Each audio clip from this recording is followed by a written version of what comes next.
Delhi high court ने सोमवार 25 अगस्त 2025 को केंद्रीय सूचना आयोग का एक आदेश पलट दिया। कौन सा आदेश? केंद्रीय सूचना आयोग ने एक आवेदनकर्ता के पक्ष में आदेश दिया था। केंद्रीय सूचना आयोग ने कहा था कि भाई ये जो आवेदन करता है इसको नरेंद्र मोदी की जो डिग्री से संबंधित दस्तावेज है उन्हें दे दो, और ज्यादा है तो निरीक्षण करवा दो, ये उनमें से अपने आप ले लेगा। अब ये आदेश केंद्रीय सूचना आयोग ने दे दिया था, लेकिन दिल्ली हाई कोर्ट ने इस आदेश को निरस्त कर दिया, ये कहते हुए कि भैया ये जो डिग्री है वो व्यक्तिगत है, तीसरे पक्ष की है, इसे सार्वजनिक नहीं किया जा सकता। मतलब अपनी मनमानी चला दी, मनमाना आदेश दे दिया। और उस समय नरेंद्र मोदी की डिग्री सार्वजनिक नहीं होगी, दिल्ली हाई कोर्ट ने दिया आदेश। ऐसा समाचार पूरे इंटरनेट पर भरा पड़ा था।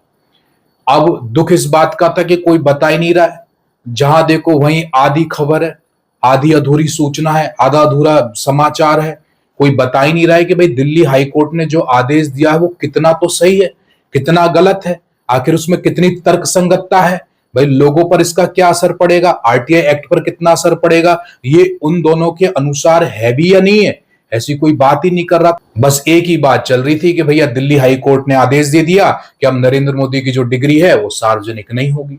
मैं इस आदेश को बिल्कुल मनमाना आदेश मानता हूं, बिल्कुल गलत है यह आदेश, और आरटीआई एक्ट के खिलाफ भी है यह आदेश। मैं ऐसा क्यों कह रहा हूं, मैं इस बात को इस वीडियो में अपने 5 तर्कों से साबित भी करूंगा। लेकिन इससे पहले नजर डालते हैं कि आखिर ये नरेंद्र मोदी की बीए की डिग्री के विवाद का मामला क्या है। भाई ये मामला है क्या, कितना पुराना है, और ये जो आवेदन लगा था उसके बाद जब ये अपील में गए तो क्या हुआ, अपील में जाने के बाद जब कोर्ट में गए तो क्या हुआ, दोनों तरफ से जो वकील पेश हुए उन्होंने किस किस तरह की दलील दी, इन सब पर बात करेंगे। तो ये जो मामला है ये 9 साल पुराना है, ये कोई नया मामला नहीं है, ये 9 साल पुराना है। सबसे पहले ये जब की बात है जब अरविंद केजरीवाल ने मोदी की बीए की और एमए की डिग्री को फर्जी बताया था। अब अपन इस पर बात नहीं करेंगे, इसको तो छोड़ देते हैं, अपन इससे थोड़ा आगे बढ़ते हैं। तो वर्ष 2016 की बात है। वर्ष 2016 में एक व्यक्ति जिसका नाम है नीरज, ठीक। अब ये नीरज नाम का व्यक्ति जो है वो एक आरटीआई आवेदन तैयार करता है। अपने आरटीआई आवेदन में ये साफ साफ लिखता है कि भाई 1978 में जिन छात्रों ने बीए पास की है उन छात्रों के नाम, उनके रोल नंबर, उनके अंक और उनके पास फेल का ब्यौरा बताने वाले दस्तावेज उपलब्ध करवा दो। ऐसा अपनी आरटीआई आवेदन में लिखता है और ये आवेदन वो भेज देता है दिल्ली यूनिवर्सिटी में। तो दिल्ली यूनिवर्सिटी में आवेदन लगा दिया। अब जैसे ही ये आवेदन दिल्ली यूनिवर्सिटी पहुंचता है तो वो देखते हैं तो भैया वो कहते हैं कि ये क्यों मांग रहा है। अब वहां पर दिल्ली यूनिवर्सिटी अचरज में क्यों आ जाती है, वो इसलिए आ जाती है क्योंकि ऐसा कहा जाता है कि 1978 में ही जो हमारे पीएम है नरेंद्र मोदी जी, उन्होंने भी बीए पास की थी। तो अब 1978 में उन्होंने भी पास किए क्योंकि व्हाट्सएप डिग्री बनी हुई है, अब वही डिग्री उसमें भी आती। तो भैया दिल्ली यूनिवर्सिटी ने लिख करके दे दिया। क्या लिख करके दे दिया कि भाई ये जो सूचना है ये व्यक्तिगत है, इसे सार्वजनिक नहीं किया जा सकता, ये तीसरे पक्ष की सूचना है, इतना लिख करके और आवेदनकर्ता को जवाब भेज दिया। अब जब नीरज ने वो जवाब पढ़ा तो भैया उसको तो संतुष्टि नहीं हुआ कि यार ऐसे कैसे, भाई ये तो सार्वजनिक होनी चाहिए। तो वो अपील में चला गया। अब उसने वहां केंद्रीय सूचना आयोग सीआईसी में अपील कर दी। ठीक है भैया, अपील हो गई तो सुनवाई भी हुई। अब सुनवाई में उधर से नीरज और इनकी तरफ से हाजिर हुए और दिल्ली यूनिवर्सिटी की तरफ से भी हाजिर हुए। अब जब वहां पर सूचना आयोग में आवेदन को पढ़ा गया तो भैया वहां पर ये आदेश दे दिया गया। क्या आदेश दे दिया गया कि आवेदनकर्ता ने जो आवेदन में सूचना मांगी है ये सार्वजनिक है। तो दिल्ली यूनिवर्सिटी को आदेश दे रही है कौन? सूचना आयोग, सीआईसी। तो सीआईसी कह रहा है दिल्ली यूनिवर्सिटी से कि भाई तुम्हारी ये जो यूनिवर्सिटी है ना ये निजी नहीं है, ये सार्वजनिक है, एक सार्वजनिक संस्था है, और इस सार्वजनिक संस्था में जो भी दस्तावेज रखे हुए हैं वो भी सार्वजनिक होंगे। तो इस हिसाब से तुम 1978 में जिन जिन विद्यार्थियों ने बीए पास किए तो उनकी डिग्री दिखा दो, भाई इनको दे दो, उसमें कहां दिक्कत आ रही है। ऐसा आदेश सीआईसी ने यानी कि केंद्रीय सूचना आयोग ने दे दिया दिल्ली यूनिवर्सिटी को। ठीक है भैया, तो नीरज ने सोचा अब तो सूचना मिल जाएगी भाई। ज्यादा ज्यादा निरीक्षण कर लूंगा, जो जरूरी होगी वो ले लूंगा। अब दिल्ली यूनिवर्सिटी, उसके जो सॉलिसिटर जनरल हैं तुषार मेहता, तो उन्होंने दिमाग लगाया, क्योंकि वो तो सूचना देना ही नहीं चाहते थे दिल्ली यूनिवर्सिटी वाले। तो भैया उन्होंने दिमाग लगाया और ये जो आदेश आया था इसको कोर्ट में चुनौती दे दी। तो आवेदन कब लगा था? ये 2016 की बात है। और 2017 में एक याचिका दिल्ली हाई कोर्ट में लगा दी गई। कैसे? कि भैया ये जो केंद्रीय सूचना आयोग ने आदेश दिया है ये तो बिल्कुल मनमाना है। कौन कह रहा है? ये तुषार मेहता जी कह रहे हैं, इनके जो जनरल सॉलिसिटर जनरल है दिल्ली यूनिवर्सिटी के, वो कह रहे हैं इस बात को कि केंद्रीय सूचना आयोग ने जो आदेश दिया है ये बिल्कुल मनमाना है, ये नियमों के विरुद्ध है, ऐसा कोई नियम ही नहीं है। इस तरह से कह करके और एक याचिका दिल्ली हाई कोर्ट में लगा दी, उनके आदेश को चुनौती दे दी। अब होता क्या है, ये कब लगाई? 2017 में। तो 2017 में याचिका लगा दी। अब ठीक 24 जनवरी 2017 को ही जो पहली सुनवाई थी, इस केस की जो पहली सुनवाई थी, उसी में ही दिल्ली जो हाई कोर्ट थी उसने ये आदेश दे दिया। क्या आदेश दे दिया? कि भैया ये जो केंद्रीय सूचना आयोग ने वो डिग्रियों के निरीक्षण का जो आदेश दे दिया है ना, उस पर रोक लगा दो अभी। इसका मतलब केंद्रीय सूचना आयोग के आदेश पर रोक लगा दी गई 24 जनवरी 2017 को। ठीक है भैया। अब वहां पर ये लोग दलील पेश कर रहे हैं। तो तुषार मेहता जो है, जो सॉलिसिटर जनरल है दिल्ली यूनिवर्सिटी का, वो पता है क्या कह रहा है? वो कह रहा है वहां दिल्ली हाई कोर्ट में कि सर जस्टिस जी, ये जो सूचना है ना, ये फिड्यूशरी कैपेसिटी के तहत आती है। अब ये फिड्यूशरी कैपेसिटी क्या है? तो वो वहां समझा रहा उनको कि फिड्यूशरी कैपेसिटी का मतलब होता है कि भरोसे में रखी गई गोपनीय जानकारी। भाई ये जो छात्र है ना, वो हमारे पास अपने जानकारी को रखते हैं, अपने दस्तावेजों को रखते हैं भरोसे में, हम पर भरोसा करके। ये दिल्ली यूनिवर्सिटी के सॉलिसिटर कह रहे हैं जनरल तुषार मेहता, किससे? कोर्ट में दलील देते हुए वहां जस्टिस के सामने, कि ये जो छात्र होते हैं ना, ये हम पर यानी यूनिवर्सिटी पर भरोसा करते हैं कि हमारी जानकारियों को किसी को साझा नहीं करोगे, दोगे नहीं, तो फिड्यूशरी कैपेसिटी कहलाएगी ये, तो इसके तहत हम इनको जानकारी नहीं दे सकते। और क्या दलील दे रहा है तुषार मेहता? और ये कह रहा है कि भाई कि हमें आपत्ति नहीं है, हम आप चाहो जस्टिस तो आपको हम कोर्ट में दिखा सकते हैं उन डिग्रियों को, लेकिन किसी अजनबी को नहीं दिखा सकते। अब बताओ, वो आवेदनकर्ता को इन्होंने अजनबी बना दिया, भारत में रहने वाला नागरिक जिसको अधिकार मिला हुआ है, और ये भाई साहब दलील देकर कह रहे हैं कि वो तो अजनबी है। तो अजनबी को नहीं दिखा सकते लेकिन कोर्ट में दिखा सकते, ऐसी दलील इन्होंने दे दी। ठीक है। तो 2017 में दिल्ली हाई कोर्ट ने आदेश पर रोक लगा दी कि भैया अभी निरीक्षण मत करवाओ, ना अभी रोक लगा दिए, अगली सुनवाई होगी तब देखते हैं। अब 2017 के बाद 2023 में सुनवाई होती है। अब 2023 में दिल्ली हाई कोर्ट क्या कह रही है? दिल्ली हाई कोर्ट कह रही है कि भाई किसी व्यक्ति की शैक्षणिक योग्यता, किसी व्यक्ति की जो शैक्षणिक योग्यता है, जैसे उसकी मार्कशीट है या अंक है, ये सब व्यक्तिगत जानकारी होती है, इसको सार्वजनिक नहीं कर सकते और इसको आरटीआई के तहत भी नहीं दे सकते। ऐसा 2023 में दिल्ली हाई कोर्ट ने बोल दिया। अब उसके बाद क्या है? फैसला नहीं सुनाया, रिजर्व कर लिया उन्होंने। अब उसके बाद 2023 के बाद फिर सुनवाई होती है 19 फरवरी 2025 को। ठीक है। तो 19 फरवरी 2025 को अंतिम फैसले की सुनवाई थी। तो उस समय भी उन्होंने ये क्या था, जो आदेश था केंद्रीय सूचना आयोग का, जो आदेश था, पहले रोक लगा रखी थी लेकिन उस समय उन्होंने रद्द कर दिया, पूरी तरह से रद्द कर दिया कि भाई केंद्रीय सूचना आयोग ने जो आदेश दिया है ये रद्द किया जाता है, ऐसा कोई आदेश काम नहीं करेगा। ये जो सूचनाएं होती हैं ये व्यक्तिगत हैं, आरटीआई के तहत नहीं दी जाती। और इस तरह से फिर 25 अगस्त 2025 को फाइनल डिसीजन आ गया, जिसमें यह कहा गया कि भाई मोदी की जो डिग्री है वो सार्वजनिक नहीं होगी। तो ऐसे करके ये क्रोनोलॉजिकल तरीके से ये पूरा घटनाक्रम चलता है 2016 से लेकर 25 अगस्त 2025 को। अब मैं इसे क्यों कह रहा हूं कि ये मनमाना निर्णय है, एक तरह से मनमाना आदेश है, बिल्कुल आरटीआई एक्ट के खिलाफ दिया हुआ है, और हमें इसके खिलाफ आवाज उठानी चाहिए, बिल्कुल उठानी चाहिए। भाई अपन अगर किसी उससे नाराज हैं या अपन को लगता है कि सही नहीं है, तो विचार तो रखने चाहिए, बोलना तो चाहिए। अब मैं तर्कसंगत बात करने की कोशिश कर रहा हूं।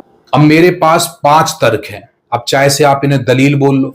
तो मैंने कहा मेरे ये जो 5 तर्क हैं या दलील हैं, ये इसको साबित कर देंगी कि ये जो हाई कोर्ट का जो आदेश दिया है ये बिल्कुल मनमाना है और आरटीआई एक्ट के खिलाफ है। पहला जो मेरा तर्क है वो है आरटीआई एक्ट की धारा 2H। पहले अपन इन बिंदुओं को देख लेते हैं, फिर इनको एक्सप्लेन कर दूंगा मैं। तो पहला जो तर्क है वो है आरटीआई एक्ट की धारा 2H। दूसरा है आरटीआई एक्ट की धारा 22 जो कि सबसे ज्यादा महत्वपूर्ण है। तीसरा है मध्य प्रदेश की हाई कोर्ट का फैसला जो अभी 3 अप्रैल 2025 में आया था।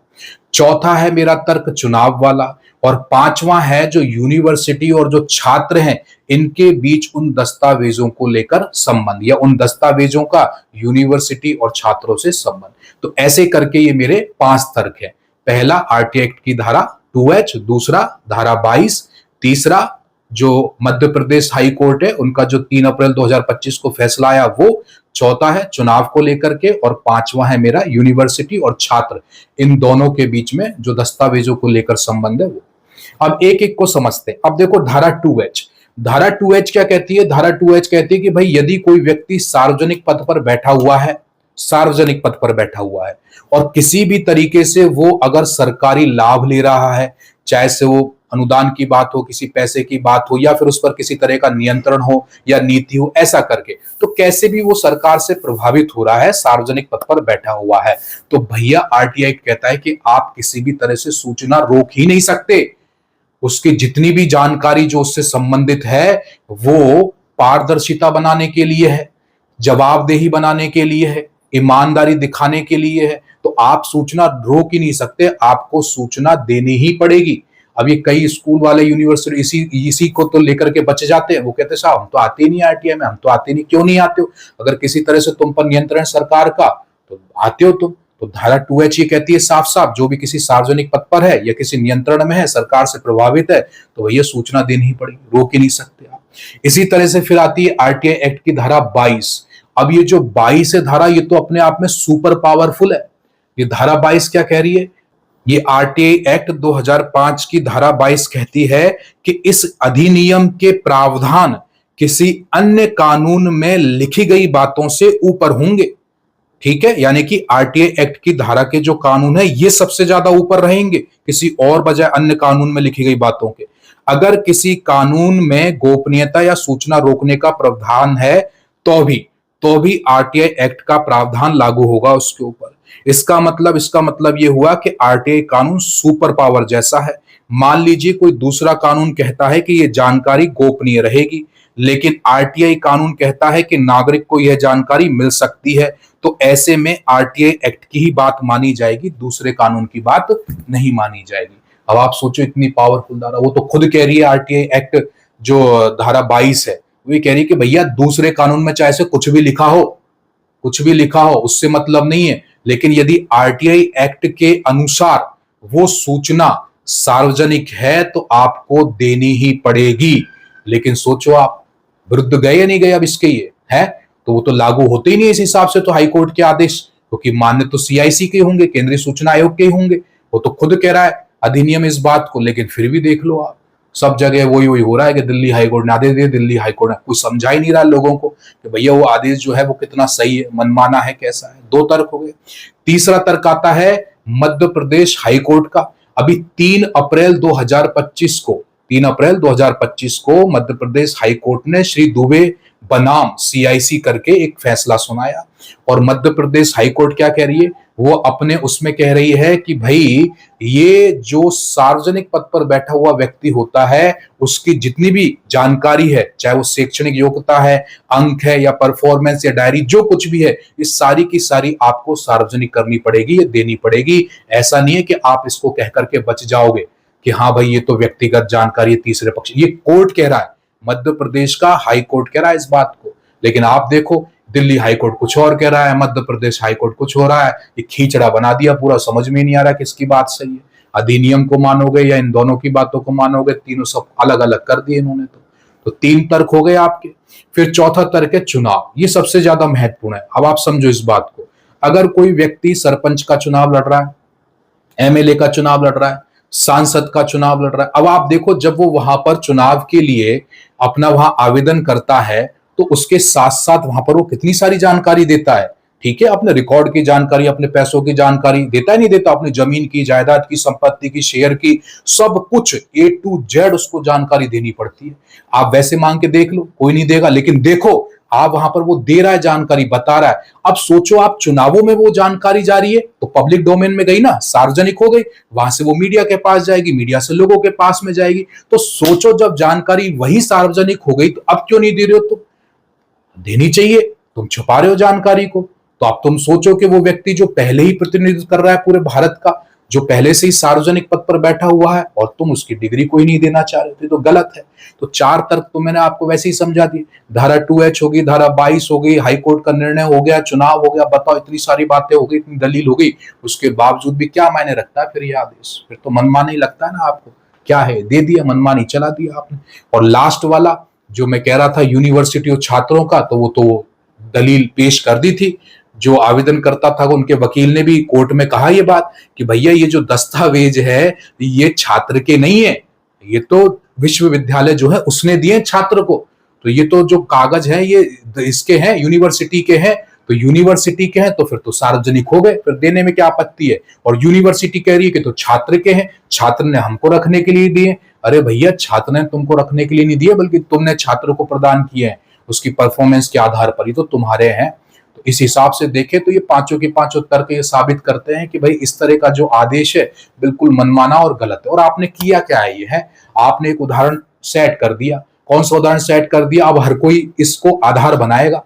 जैसे अपन देखते हैं ना, कोई हाई कोर्ट है जो निर्णय ले लेता है, आदेश दे देता है, तो वकील भी उसको आधार बनाता है, बाकी लोग भी उसको आधार बनाते हैं और फिर अपनी बातों को रखते हैं, केस लड़ते हैं। तो अब हर कोई इस आधार बनाएगा इसको कि देखो उस समय दिल्ली हाईकोर्ट ने आदेश दे दिया था कि ये जो सूचनाएं होती हैं वो व्यक्तिगत होती हैं, इन्हें सार्वजनिक नहीं किया जा सकता। ये कर क्या रहे हो आप? आपने तो पूरा की पूरा बेकार ही कर दिया। कितने लाखों करोड़ रुपए खर्च किए जाते हैं, गाड़ी बंगला दिया जाता है, सारी सुविधाएं दी जाती है आप लोगों को, ताकि जो आप लोग हैं वो जनता के हित में अपना निर्णय दे, अपना फैसला सुनाए। अब लेकिन तुम देखो ना, ये सूचना आयोग में मेरे पास कितने सारे मैसेज आते हैं। कॉल तो ज्यादातर अटेंड नहीं कर पाता, लेकिन मैं मैसेज के लिए बोलता हूँ, कितने सारे मैसेज आते हैं। सर हम अपील में गए, अपील में जाते हैं तो हमको तो सर नुकसान ही होता है।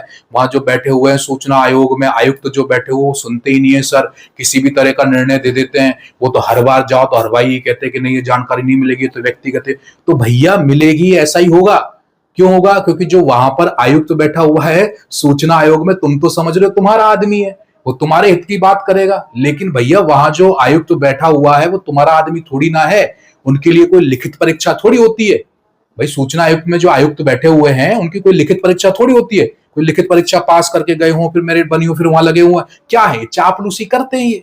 चापलूसी करने के बाद, जी हजूरी करने के बाद, और अपने आदमी को कोई भी पार्टी लगा देती है क्या ठीक है हमारा फेवर करते रहना। तो तुम तो सोच रहे हो कि इनको ये सिखाया गया होगा कि कैसे जनता का हित संरक्षित करना है, कैसे जनता के हित में फैसला देना है। अरे बेवकूफो, ये नहीं सीखते हैं, बल्कि ये सीखते हैं, अब मुझे हंसी आ रही है बहुत तेज, यही तो ना समझिए हमारी, बल्कि ये सीखते हैं, इनको ये सिखाया जाता है कि जानकारी कैसे नहीं देनी है, लोगों को कैसे भगाना है अपने ऑफिस से, कैसे टालना है इनको। क्योंकि हम है ही ऐसे, उनको पता है कि लोग बाग को 2-4 बार लगाओ इनको और ये फिर वापस आने ही नहीं है। क्योंकि हम इतने ही है, बस 2-4 बार में फैल हो जाते, इतनी हवा है हमारे अंदर। 2-4 बार गए, निराश हो गए और बैठ गए, इतना ही होता है। तो तुम तो सोच रहे हैं तुम्हारा आदमी है, लेकिन भैया वो तुम्हारा आदमी नहीं, वो पार्टियों का आदमी है। वो जी हजूरी कर करके बैठा वहां पर, वो लिखित परीक्षा दे करके नहीं बैठा, तो तुम्हारे फेवर में थोड़ी ना आदेश देगा, उनके फेवर में देगा। तो अब करे क्या? करे क्या सर? तो भैया करना यह है, बहुत सीरियस बात कह रहा हूं आप लोगों से, करना यह है कि अपने जो अंदर के विचार हैं उन्हें एक तो प्रसारित करना सीखो। ठीक है, आप क्या करते हो? दब्बू बन के रह जाते हो। जो अच्छे विचार है, जिनमें ऊर्जा है, ताकत है, उनको प्रसारित करना सीखो। आपको लगता है कोई बात गलत है तो गलत कहना सीखो, कोई बात सही है तो सही कहना सीखो, इतना तो करना सीखो। आपने देख लिया, देख करके बैठ गए, अरे इसको एक आवाज बना दो। ये मौका है इस समय अपने पास, बहुत बड़ा मौका है, बिल्कुल मैं कह रहा हूं बहुत बड़ा मौका है। इस समय ये आवाज बन जानी चाहिए कि आखिर ऐसा फैसला दिया क्यों? क्योंकि वो नरेंद्र मोदी है इसलिए, या पीएम है इसलिए? अरे भैया कोई भी हो, लेकिन तुमने एक गलत उदाहरण सेट कर दिया। सबसे बड़ी बात तो ये है भाई, गुस्सा तो इस बात का है आपने गलत उदाहरण सेट कर दिया। आपने एक ऐसा उदाहरण बना दिया कि अब उसको आधार बनाया जाएगा, लोग उसको आधार बना करके फिर आगे बात करेंगे, वकील उसको आधार बना करके बात करेंगे, कोर्ट उसको आधार बना करके बात करेगी। तो अब यहां पर आवाज उठानी चाहिए हमको कि गलत है, मतलब गलत है। सभी जगह से तरह तरह की पोस्ट बननी चाहिए, तरह तरह के वहां पर लेख बनने चाहिए कि भाई ये जो फैसला है, मैं अपनी राय दे रहा हूं, मेरी निजी राय है, गलत है। और गलत क्यों है ये मैंने बताया। पूछो ना, पूछो भाई, जब चुनाव होंगे तो उसमें जो सूचना दे रहा हूं सार्वजनिक है या नहीं है तो फिर क्यों रोक रहे हो तुम? फिर तुमने कैसे कह दिया अलग से? है बताओ, आरटीआई एक्ट की धारा 22 में क्या लिखा है, बताओ सही है गलत है जो हम कह रहे हैं? फिर ऐसे कैसे रोक लोगे तुम? बस ये अपनी मनमानी चला दी, कुछ भी कहते रहोगे तुम। तो आज के वीडियो में तो केवल इतना ही, मेरी समझाने की कोशिश यही थी कि भाई ये जो आदेश है तो मैंने अपने 5 तर्कों से आपको सिद्ध करने की कोशिश की, ठीक है। अब मुझे नहीं पता मैं आपको कितना समझा पाया हूं, कितने गंभीरता से आपने सुना है मेरे को। तो इस वीडियो में इतना ही, कभी और लाइव आकर के चर्चा करेंगे अपन, वरना ये वीडियो बहुत बड़ा हो जाएगा। तो आप अपना ध्यान रखें, अपने घर का ध्यान रखें, आप खुश रहें, दूसरों को खुश रखें। जय हिंद।